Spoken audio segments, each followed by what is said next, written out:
お前はもう死んでいる。何? Cells at Work is a fascinating anime for a lot of different reasons. At its core, it's an edutainment product that teaches its audience about the biological functions of the human body by recontextualizing those functions as shonen anime tropes. Not exactly the type of thing you'd typically expect to see topping the charts, yet Cells at Work is one of the best-rated, most-watched shows of the summer season, competing toe-to-toe with shonen manga giants and light novel trash at the top of Crunchyroll's most popular anime list. The anime and the manga that it's based on manages to make the dry scientific information that it's presenting fun and really funny without losing its educational value. And while it doesn't have the tightest, most intricate continuity in the world, in fact the anime's been playing episodes completely out of order without anyone missing a beat, its audience has still become quite attached to its charming but thin cast of characters. A great deal of the show's success comes down to its brilliant high concept and the well-thought-out metaphors that it uses to build its world of anthropomorphized cells. On a broad level, things like presenting virus-infected cells as zombies are pretty genius, but it gets really impressive when you look at the little details. Like how blood cells deliver oxygen in crates filled with 4 O2 tanks each, when in real life, a blood cell can bind exactly 4 oxygen molecules to 1 molecule of hemoglobin.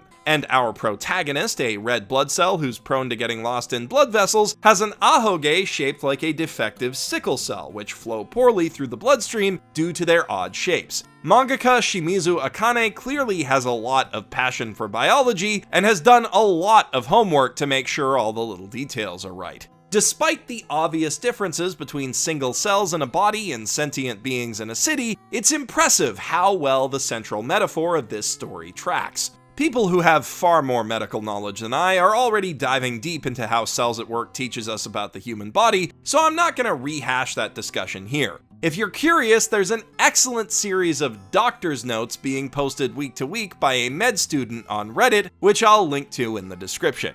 No, what really fascinates me about Cells at Work is how the metaphor tracks in the other direction, and what we can take away from Osmosis Jones without the fart jokes in regards to our own world. The civilization presented in Cells at Work is impressively well thought out and surprisingly believable in how it functions. It's helped to some extent by the fact that everything is based on actual functioning real-world systems, but it can't have been easy to translate the roles and deterministic behavior of simple cells into literally fleshed out sentient humanoids, all without sacrificing either their depth as characters or their educational value as biological models. But while the world of Cells at Work makes sense, it still feels pretty alien compared to our own, especially when you begin looking at those fine details. As it's based on the human body, the show's fictionalized society ends up being rigidly utilitarian. The anthropomorphized cells all have a designated purpose in keeping the body as a whole alive and functioning, and anything that doesn't fit that purpose is ruthlessly eliminated. That includes bacteria, cells infected by viruses, and as we see in the cancer arc that just wrapped in the anime, sometimes even regular cells that don't function properly.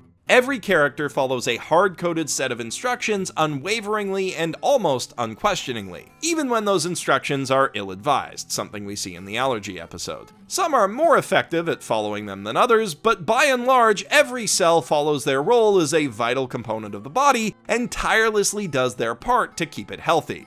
And this is kinda obvious, but that's not how the human world functions. Not at all. Despite being built entirely from these tiny organic components that all serve a single purpose, we humans tend to be very, very attached to our sense of personal freedom, of being able to decide how we keep ourselves alive and how we contribute to the functioning of our society and ecosystem, if we do at all. That's especially true for many of us who live in North America. Twist the context just a little, and a directed, planned society like the one we see in Cells at Work, where people are locked into serving a single purpose assigned by an outside authority for their entire lives, fill us with an almost innate sense of apprehension and even dread. The world of Psychopaths, for example, although not quite as playful and candy-coated, bears a lot of similarities to Cells at Work's body, and not just because of all the copious bloodshed. Its citizens are assigned jobs right out of school based on their aptitudes and personalities, with a goal of maximizing their contributions to the nation and, purportedly, their happiness. And the systems controlling both societies attempt to preemptively eliminate, or in some cases detain, dangerous contagions, violent criminal tendencies in the case of psychopaths, psychopaths before they can cause too much damage or spread too far. The viruses and bacteria of Cells at Work happily play the part of cackling Saturday morning cartoon monsters, and we know the kind of damage that diseases like influenza and pneumonia can do, so we don't really pause to empathize with them at all. But if you think about it, the white blood cells and their T-cell allies are playing a very similar role to the enforcers in Psychopaths, patrolling the city to detect and kill certain individuals without trial for the crime of existing the way they are. Sometimes, again, even if they don't pose an actual threat. The cedar pollen spores are just these big, dumb, adorable, harmless fat boys that the immune system brutally murders, causing serious collateral damage solely because the guys giving them orders are poorly informed, which is a bit, worrying, even if the problem is played for laughs in this episode. It's a lot less funny in the Cancer arc, which has a much more sympathetic and nuanced central antagonist, strange as that may sound. Indeed, a lot of fans reacted to last week's episode with surprise at how effective the show was at getting us to empathize with one of the worst diseases known to man. And yes, to an extent that can be chalked up to some obvious writing tricks. Anytime we see a character as a scared little child, we're naturally going to be a little more inclined to take their side. It's like we're hardwired to protect and raise our young or something. But looking past that, I think it's pretty telling that the author chose to paint cancer in particular in such a sympathetic light in the first place, and that it ends up working so well. I mean, as a metaphor, it holds up. Cancer cells are as much a part of your body as blood cells and platelets, albeit a less adorable part, not foreign invaders like viruses or bacteria. From an educational standpoint, differentiating cancer from viruses and bacteria in this way makes a lot of sense. But that doesn't explain why the show goes for such a tragic angle when they could make it comedic. There's a lot about Cancer's experience as a character that has the potential to resonate really strongly with a lot of viewers. In a world where literally everyone around him has a clear and defined purpose, he has none. And it's due to factors entirely outside his control. He ends up being a literal drain on everyone around him, whether he wants to or not, and is marked for cold-blooded execution as a result. And while that last part hopefully doesn't apply to too many people watching this show, I think a lot of people can relate to the sense of purposelessness and isolation brought on by not having a clear career path or a job at all. I know that when I was younger and searching for work, I felt like an absolute failure compared to everyone around me who had their shit figured out and a proper place in life set for them.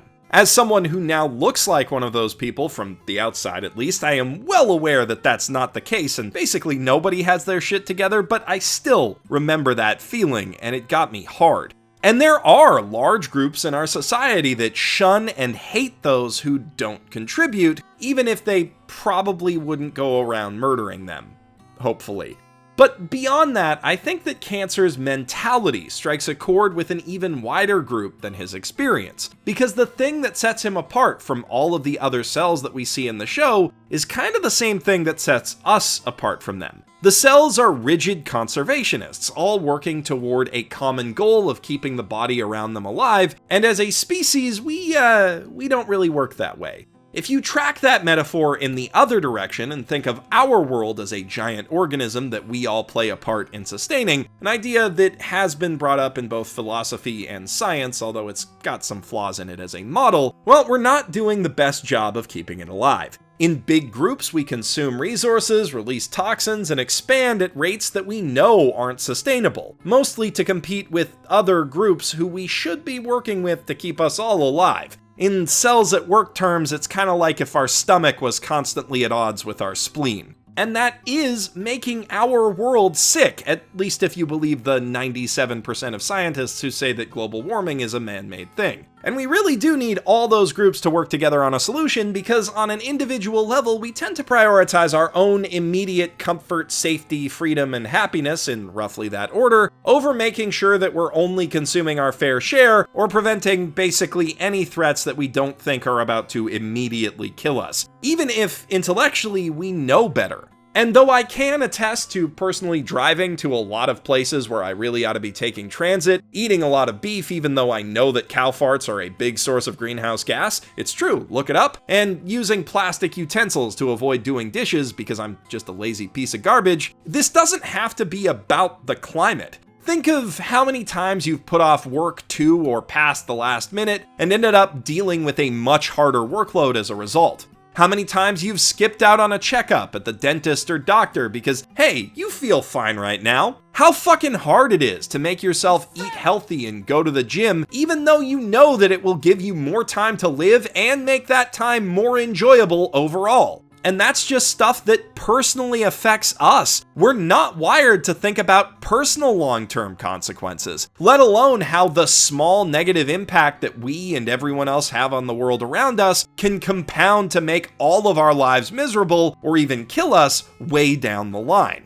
I think that's why worlds like the one in Cells at Work, when framed just a little differently, feel so horrifyingly dystopian. Because while they may very well make the world as a whole work like a well-oiled machine, those of us who don't fit neatly into the machinery feel at risk of being tossed aside. And all of us have at least a few rough edges that make us less than ideal cogs. But is it any better to just be like a random assortment of gears that doesn't do anything and slowly gathers rust? Gosh, I'm really mixing my metaphors right now. It's a symbolic jambalaya up in here. And that's because here's where the metaphors kinda break down.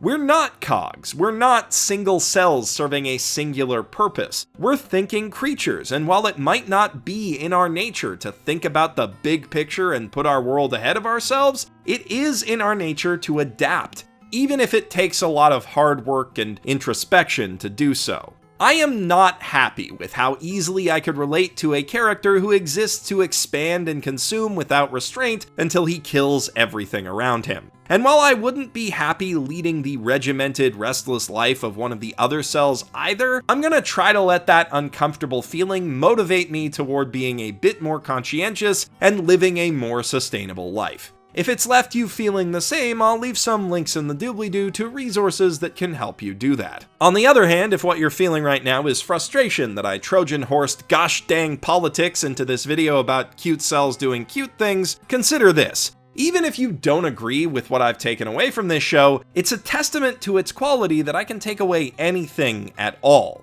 The mark of a really great piece of edutainment like Cells at Work is that it functions both as an educational tool and a work of art. And that means it can be useful both in helping us to understand its subject matter and in helping us to understand ourselves through how we react to it. This show has managed the impressive task of teaching us and making us feel things at the same time. And that's pretty amazing. Let me know in the comments below what other edutainment anime, or edutainment works in general, have most strongly resonated with you. And while you're down there, don't forget to hit the like and subscribe buttons and also follow me on Twitter in order to increase the numbers that I use to validate my sad existence. And also, if you're going to be in and around San Jose between September 1st and 3rd, come to Crunchyroll Expo at the San Jose Convention Center, where you can meet me in person. I'm Geoff Thew, professional shitbag, signing out from my mother's basement.